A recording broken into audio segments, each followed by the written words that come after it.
Hello' guys, মই এতিয়া কলেজৰ ফালে ৰাওনা হৈছোঁ আৰু মোৰতো পিঠা হৈ আছে। যোৱা ৰাতি মানে মোৰ বহুত মাথাৰ বিষ হৈছিল, সেইকাৰণে তেল লৈ মানে পুৰা পিঠা কৰি থৈ দিছোঁ। আৰু মোৰ মাতটো শুনি কিজানি গমেই পাইছে মোৰ বেমাৰ হৈ আছে আৰু মোৰ সেইকাৰণে ৰুমত যাব মনো নগ'ল। সেইকাৰণে কলেজৰ কেণ্টিনতে কিবা এটা খাই ল'লোঁ আৰু লগতে আছিলে আজি মেমৰ বাৰ্থডে।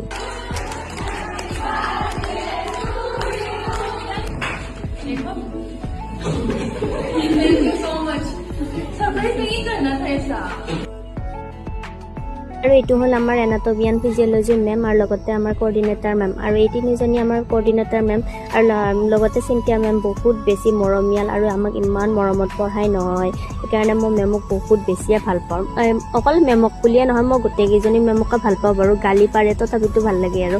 কলেজৰ পৰা আহোঁতে মই অলপমান কিবা কিনি লৈ আহিছিলোঁ, মানে মোৰ মুখখন বহুত বেছি বেয়া লাগিছে আৰু গাটো বহুত বেছি বেয়া লাগি আছিল। সেইকাৰণে বহুত জ্বলা খাব মন গৈছে, সেইকাৰণে মই ম'ম' কিনি লৈ আহিলোঁ আৰু লগতে এইগিলাক মিঠা বস্তু কিনি লৈছোঁ। আজিৰ কাৰণে ভিডিঅ'টো ইমানেই, বাই বাই।